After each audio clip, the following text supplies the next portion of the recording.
Welcome back after the break. So इस segment में बात करेंगे सुपर फूड की। और जब हम सुपर फूड की बात करते हैं तो ऐसे हमारे किचन में बहुत सारे सुपर फूड्स मौजूद हैं जिसके बेशुमार फ़ायदे हैं, लेकिन हम उससे मुस्तफ़ीद उस तरह से नहीं हो पाते बिकॉज लैक ऑफ अवेयरनेस की वजह से हमें नहीं पता होता कि किन किन चीज़ों को एड्रेस किया जा सकता है सुपर फूड से।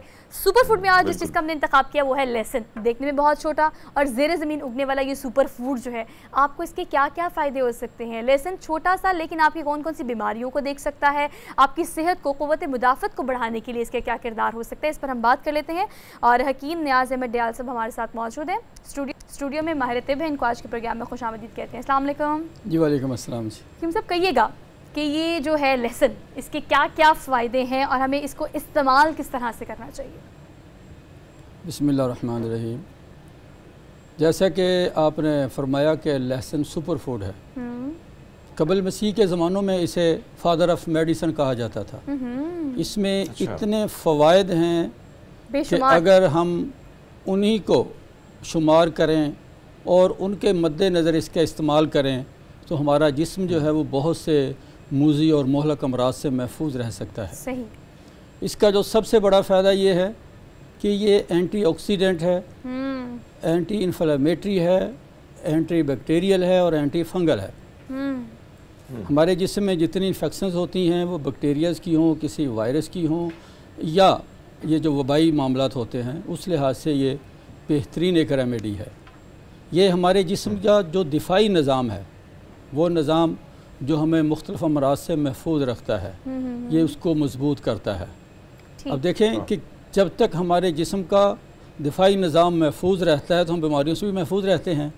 चूँकि लहसुन प्याज की किस्म का एक और उसी नस्ल का है, ये उसी फैमिली से इसका ताल्लुक़ है। तो प्याज के बारे में ये कहा जाता है कि अगर आप किसी दूसरे इलाके में जाएं, किसी दूसरे मुल्क में, किसी दूसरी आबो हवा में जाएं, अगर आप प्याज को पहले खा लें तो वहाँ के जो अमराज होते हैं, वहाँ के जो असरात होते हैं, तो अगर हम देखें जो आप फरमा रहे हैं बिल्कुल दुरुस्त फरमा रहे हैं। और अगर हम देखें तो हमने ये देखा है कि मुख्तलिफ तरीके से इसका इस्तेमाल है, लेकिन हमने देखा कि मुरब्बा जो है इसका भी मिल जाता है, उसका भी इस्तेमाल है। तो क्या क्या खाने के साथ साथ हमने ये भी देखा कि सुबह नियार मुँह जो है लोग शहद में इसको रख के फिर खा लेते हैं। तो इसके वाकई में उसी तरह फ़ायदे जो बताए जा रहे हैं सर? जी बिल्कुल उसी तरह हैं, बल्कि इससे भी ज़्यादा हैं। हमारे यहाँ दरअसल वो एक भेड़ चाल ज़्यादा है ना कि यदि आप एक तुरी खाएं, एक जवा खाएं, लेकिन इन चीज़ों में कोई सदाकत नहीं है। वो इस हवाले से कि अगर एक आदमी का 90 kg वज़न है, अब उसके जिस्म पे इसके एक जो आधे ग्राम के वो तुरी या जोया है उसने क्या असर करना है। बेसिकली जो हमारे जिस्म की ज़रूरत है या कैपेसिटी है उसके मुताबिक हमें इसका वज़न इस्तेमाल करना होगा। तो इसका कम अज़ कम 3 ग्राम से 6 ग्राम वज़न जो है ना जी, वो निहारमो। और उसका बेहतरीन इस्तेमाल ये है कि चूँकि इसका जायका कुछ मुनासिब नहीं होता तो इसको आप क्रश कर लें, इसमें थोड़ा सा अदरक जो है वो शामिल कर लें क्रश करके, और थोड़ा सा शहद। अच्छा डॉक्टर साहब, और इस चीज़ को भी बताइएगा, इसी में ऐड कर लें, सॉरी फॉर द इंटरप्शन। लेकिन हम जब इसके इस्तेमाल की बात करते हैं ना तो रोज़मर्रा ज़िंदगी में तो चले लहसुन हो गया या आपका रोज़मर्रा का फूड हो गया, तो इसमें उसका तो मिक्सचर होता ही होता है। लेकिन अगर स्पेसिफिकली आप बताएं कि कौन सी ऐसी बीमारियाँ हैं जिनको लहसुन के इस्तेमाल से ख़त्म किया जा सकता है या कंट्रोल किया जा सकता है। जी उसमें जो सबसे बड़ी आजकल जो आप देखें कि हमारे मुल्क में ये दिल के अमराज जो हैं, खून का गाढ़ा होना है, आर्टरीज़ का सख्त होना है, ब्लड में क्लोडर का बनना है, तो इन सब के लिए ये बेहतरीन है। ये खून को पतला करता है लहसुन जो है, ये हमारी जो शरियाने हैं उनको नरम करता है, खून का जो गर्दश जो है, खून का जो एक भाग वो क्या कहते हैं उसकी दौरानिया खून का जो है उसको तेज़ करता है। इसी तरह ये खून के अंदर से जितने भी जहरीले मादे हैं या उसकी जो रुकावट पैदा करने वाली चीज़ें उनका ख़ात्मा करता है। तो इस लिहाज से हाई ब्लड प्रेशर जो है उसका ये बेहतरीन इलाज है। इसके अलावा हमारे दिल की जो हरकत होती हैं, कुछ लोगों में पल्पिटेशन बहुत बढ़ जाती है, कुछ लोगों में बहुत कम हो जाती है, तो ये दिल की जो हरकत हैं उसको ये मुनज़्ज़म करता है। हकीम साहब अगर हम देखें खाने में तो लोग इस्तेमाल करते हैं, जो सोहा ने आपसे सवाल किया और जो आप फरमा रहे हैं कि दिल दीगर अमराज बीपी के लिए और कहा ये जा रहा है कि बालों के लिए बड़ा मुफीद होता है। सर क्या होना चाहिए? खाने में तो डाला जाता है, लेकिन ऐसे में अगर मुरब्बा है या जो आप फरमा रहे थे तो दिन में कितने वक्त इसका इस्तेमाल अगर होता है तो कहीं ना कहीं उसका फ़ायदा भी ज़्यादा होता है?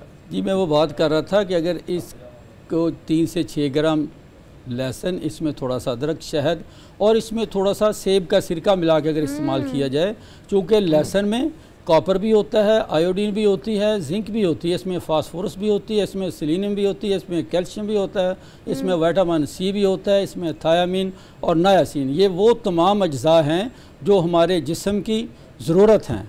और बालों के लिए ख़ास कर चूँकि इसमें जिंक होती है, कैल्शियम होता है, तो इसके खाने से भी बालों को तक़वीयत मिलती है। और इसको ऑयल में पकाकर, यानी इसका ऑयल बना के बालों पे लगाने से, जैसे आम हल्का फुल्का जो बाल चर है उसमें बाल रीग्रो भी कर जाते हैं। अच्छा, एक प्रॉपर एंटीऑक्सीडेंट है, हाँ समझ आ गया। लेकिन देखिए ये भी तो एक सच है ना कि इसकी स्मेल भी बहुत बुरी होती है, फिर ये भी एक सच है कि टेस्ट भी इतना अच्छा नहीं होता। इन सब चीज़ों की वजह से अगर हम बच्चों की बात करें तो आप क्या समझते हैं कि बच्चों को अगर हमने खिलाना है या उनके लिए कितने फ़ायदे हो सकते हैं? उनका टेस्ट डेवलप करना भी एक टास्क है। कीम साहब, इसको कैसे देखिए जी, बच्चों के लिए तो ये है कि आप इसको दूध में पकाएं। अच्छा। और दूध में इसके जायके को मुतवाज़न करने के लिए इसमें थोड़ा सा शहद मिला दें, या छोटी इलायची जो होती है या सौंफ है थोड़ी सी, इसके साथ पका लेंगे तो इसका टेस्ट जो है थोड़ा सा बेहतर हो जाएगा। लेकिन बड़ों के लिए ये है कि आजकल मुख्तलिफ जो मेडिकल या मुख्तलिफ जो इदारे हैं दवा साज, इन्होंने लहसुन की गोलियाँ बनाई हुई हैं इंटाइल कोटेड। उनका ये फ़ायदा होता है कि वो मैदे में नहीं खुलती, वो बड़ी आंत में जाके खुलती हैं। उनके खाने से आपको फ़ायदे भी वही मिलते हैं जो हमें दरकार होते हैं, और उससे आपको इसकी नागवार बू या इसका जो एक बैड स्मेल है आप उससे भी महफूज रहते हैं। अच्छा, एक और चीज़ अगर हम बात करें, आजकल हर एक का मसला, मतलब ख़वातीन की तो मैं ख़ास तौर पे बात करूँ तो वेट लूज़ बहुत बड़ा मसला है। और जब हम वज़न कम करने की बात करते हैं तो 1001 ऐसे टोटके हमें इंटरनेट पे मिल जाते हैं, जिसमें लहसुन भी एक है, जिसके बारे में कहा जाता है कि सुबह उठें और निहार मुँह आप इसको किस तरह से लें।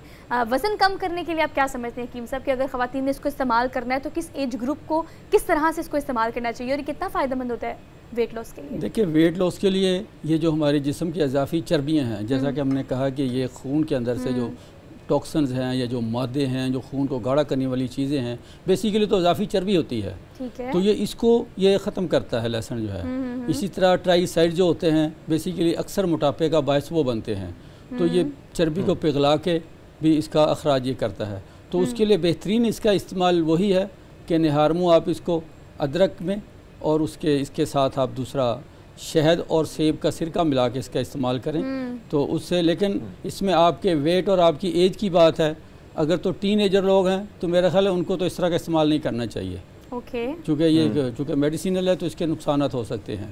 तो जो बड़े लोग हैं जैसे 20-25 साल के ऊपर वाले, तो उनको मेरा ख्याल है कम से कम 3 ग्राम, और जो 40-50 से ऊपर लोग हैं उनको 5 से 6 ग्राम इसका इस्तेमाल करना मुफीद साबित हो सकता है। हकीम साहब, अगर हम देखें ज़्यादातर जो एक तो शहद की बात आपने की, लेकिन फिर इसमें अगर शुगर के पेशेंट हैं उनको भी ये अमराज और लाक होते हैं, बीपी और दिल के अमराज, तो उनके लिए क्या तरीक़ाकार हो सकता है? हुजूर, ये जो शहद की बात है ये तो इसके टेस्ट डेवलप करने के लिए है, वो इसका लाजमी हिस्सा नहीं है।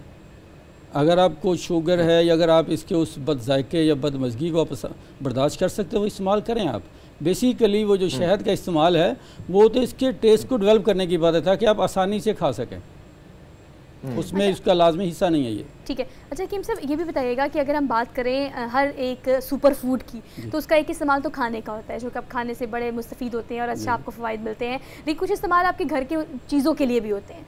तो लहसुन की अगर हम बात करें तो और किन चीज़ों के लिए इसको इस्तेमाल किया जा सकता है घर में? देखिए, घर में मुख्तलिफ, जैसे आप चीज़ को किसी को चमकाना होता है, जैसे जंग वगैरह होता है, तो इसके लिए इसमें इसके रस में थोड़ा सा मीठा सोडा मिला के ना तो आप उस पर लगाएं। जैसे बर्तनों पे दाग लग जाते हैं, आपके मुख्तलिफ चीज़ों पे जो ऐसे दाग जो नहीं मिटते वो लहसुन से मिट जाते हैं। इसके रस में थोड़ा सा मीठा सोडा और थोड़ा सा सिरका मिला के आप लगाएंगे। अगर सिरका नहीं दस्तियाब तो लेमन के इसमें चंद कतरे मिला के लगाएं, उससे फौरी ये, क्योंकि इसमें तेज़ाब होता है, गार्लिक एसिड, लहसुन में एक तेज़ाब होता है गार्लिक एसिड, जो कि वो चीज़ों को बिल्कुल साफ भी करता है। और एक और चीज़, बच्चे जो है सर्दियां हैं और सर्दियों में हमने एक चीज़ देखी है कि अक्सर माएँ जो है एक फली जो होती है लहसुन की उसको इसी तरह धागे के साथ बांधा होता है। कहा यह भी जाता है कि सांस की जो नली है उसके साथ खुली रहती है और कहीं ना कहीं जो गले के मामला वो भी ठीक रहते हैं। इसकी कितनी हकीकत है? देखिए जी, ये जो नज़ला और ज़ुकाम है, ख़ासकर ये मौसमी जो है, इसका ये बेहतरीन इलाज है और उससे ये तहफ़्फ़ुज़ भी है। तो बच्चों के लिए जैसा कि बताया वो भी तरीका अच्छा है, लेकिन अगर इसको दूध में पका के दिया जाए उससे भी ठीक है। लेकिन आम तौर पे ऐसे लोग या ऐसे बच्चे जिनको दमे का मसला, सांस में तंगी का एक मुश्किल मसला होता है, उसके लिए आप लहसुन लें, कोई 1 पाव लहसुन लें और उसको आप 1 किलो जो जौ का सिरका होता है उसमें पकाएं। और उसमें कोई 4 चम्मच जो है मेथी दाना के डाल दें। इसको इतना पकाएं कि ये 3 हिस्से जल के 1 हिस्सा रह जाए। तो रात को सोते वक्त नीम गर्म पानी में थोड़ा सा शहद मिलाएं और 1 चम्मच इस मुरक्कब का पिलाएं। तो जितना भी ख़तरनाक किस्म का दमा होगा, जितना भी पुराना मर्ज़ होगा, सांस की नालियों इससे बिल्कुल साफ़ हो जाएंगी और जो मरीज़ जो है वो अल्हम्दुलिल्लाह बिल्कुल इससे। लास्ट ये बता दें कि बचपन से मैं सुनती आ रही हूँ कि आपके जो नाखून है अगर नहीं बढ़ते ना तो आप लहसुन लगाएं, इसके ऊपर ये बढ़ जाएंगे और इस तरह की बहुत सारी चीज़ें। तो इस हवाले से आप क्या समझते हैं कि वाकई ये ठीक है? जी देखिए, मैंने बताया कि इसमें चूँकि एसिड होता है तो वो जो आपकी रगें जो हैं बेसिकली, तो किसी चीज़ की रुकावट जो होती है उसकी वजह ये होती है कि उसमें सप्लाई नहीं आ रही, ब्लड की सप्लाई नहीं आ रही है, ऑक्सीजन की सप्लाई नहीं आ रही। ठीक है। तो जब आप उस पर लगाएंगे और एक दूसरा इसमें एक ख़ास किस्म का ऐसा मादा होता है जो कि बालों की रीग्रोइंग, बाल और नाखन इनकी जो केमिस्ट्री है वो सेम है। अच्छा। बालों और चूँकि वो कैराटिन जो है ये दोनों में पाया जाता है। अब देखें कि बाल और नाखन अक्सर लोगों के आखिरी दम तक बढ़ते रहते हैं और इनकी सेम सिचुएशन है ग्रोथ के लिए, बालों के नाखून के ग्रोथ के लिए इसमें बड़ी क्योंकि जब ये बालों को रीग्रो करता है तो लामहला ये सेम इज़ जो उसमें केमिस्ट्री है तो उस पे भी ये वही असर मुरतब करेगा। साहब thank you so much. Finger tips पे हरमीत ने सारे आपको फ़वाइद गिनवा दिए, सिर्फ इतने छोटे से लेसन के। तो अपने किचन में जाएं, ऐसी बहुत सारी चीज़ें जो कि आपके बहुत सारे मसलों को हल कर देंगी। तो परेशान नहीं होना, हर मसले का हल मौजूद है, बशर्ते कि आप थोड़ी सी रिसर्च करें या हमारा प्रोग्राम देख लें। So we are done with the show for today. आपसे मुलाकात करेंगे कल नए टॉपिक, नए इश्यूज़ के साथ। अपना बहुत सारा ख्याल रखिएगा। अल्लाह हाफ़िज़।